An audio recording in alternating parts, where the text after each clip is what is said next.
안녕하세요. 숨겨진 알파 수익을 찾아낸다. 머니알파 플러스 TV의 김지윤입니다. 여러분, 주식시장을 좌지우지하는 요인으로는 다양한 요인들이 있죠. 그중 큰 파장을 미치면서도 예상하기 힘든 요인이 하나 있는데요. 바로 금리입니다. 오늘은 미국 시장의 핵심인 금리에 대해 알아보는 시간을 가져보도록 하겠습니다. 지난 2019년 하면 떠오르는 단어가 있죠. 바로 코로나19입니다. 금리 이야기를 하려면 코로나19로 인한 팬데믹 얘기를 하지 않을 수가 없는데요. 지난 2019년 말 중국에서 처음 발생한 코로나19는 전 세계로 퍼지면서 엄청난 파장을 불러왔습니다. 2020년 세계보건기구 WHO는 코로나19에 대해 세계적 대유행을 뜻하는 팬데믹을 선언하기도 했습니다. 코로나19가 빠르게 확산되면서 전파를 막기 위해 각국은 여행금지와 이동금지를 비롯해 다양한 수단을 동원했는데요. 이러한 조치는 경제적으로 물동량 저하와 관광산업의 몰락 등 다양한 부정적인 결과를 불러왔습니다. 이에 따라 각국은 강제적 경기 부양을 위해 엄청난 규모의 자금을 국민들에게 지급했는데요. 특히 미국은 3차에 걸쳐 지원금을 지급했습니다. 워싱턴 포스트지에 따르면 2022년 말 기준 미국 정부가 지급한 지원금은 5조 달러, 약 6,800조 원 이상인 것으로 알려졌습니다. 이 말은 시중에 6,800조 원 이상의 현금이 풀렸다는 것을 뜻합니다. 필요 이상으로 많아진 현금은 화폐 가치가 하락해 물가가 계속 상승하는 인플레이션을 불러왔고, 미국의 금리를 결정하는 연방준비제도는 인플레이션을 막기 위해 금리 인상이라는 카드를 꺼내들었습니다. 이에 따라 지난 2022년 2월 0.25% 수준이던 미국의 금리는 폭발적 인상을 통해 1년 6개월 만에 5.5%까지 상승했습니다. 지난해 7월 26일 5.5%를 찍은 미국의 금리는 내리지도 오르지도 않는 요지부동의 상태를 보이고 있는데요. 높은 금리는 긴축 기조를 의미하는 만큼 투자자들은 연방준비제도가 언제쯤 금리를 내릴까, 향후 금리 전망에 대해 높은 관심을 보이고 있습니다.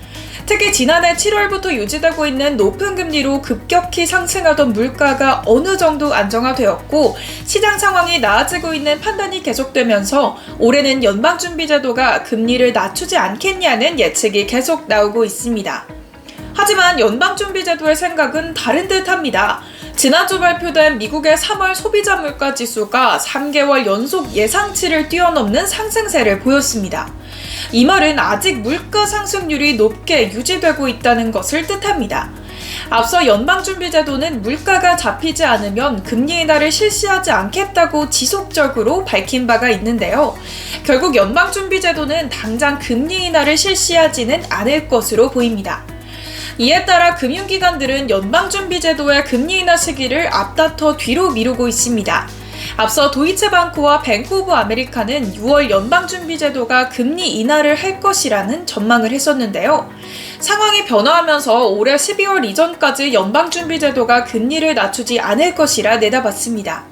도이체방크의 매튜 루제티와 팀원들은 투자자 메모를 통해 인플레이션 상방지표, 견고한 노동시장 데이터, 금융 여건 완화 등 최근 상황에 따라 금리 인하 가능성이 줄어들었다고 밝히기도 했습니다.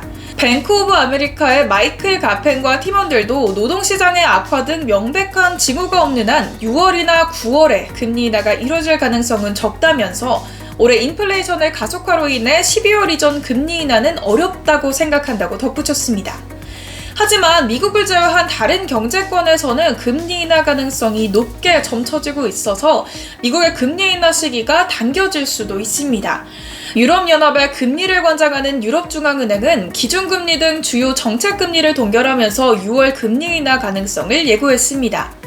크리스틴 라가르드 ECB 총재는 최근 기자회견을 통해 우리는 금리를 연방준비제도가 아닌 데이터에 의존하고 있다고 말해 유럽중앙은행이 연방준비제도와 달리 금리 인하를 단행할 수 있다고 시사했습니다. 시장에서는 올해 유럽중앙은행이 0.25%포인트씩 모두 3차례 금리 인하를 할 것이라는 예측을 하고 있는 상태인데요.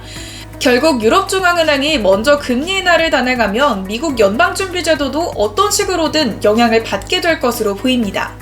결국 올해 금리 인하가 단행될 가능성은 높다고 볼 수 있다는 결론이 나옵니다. 오늘은 금리에 대해 알아봤는데요. 투자 전략을 세우는데 도움이 되셨으면 좋겠습니다. 지금까지 머니알바 플러스 TV의 김지윤이었습니다.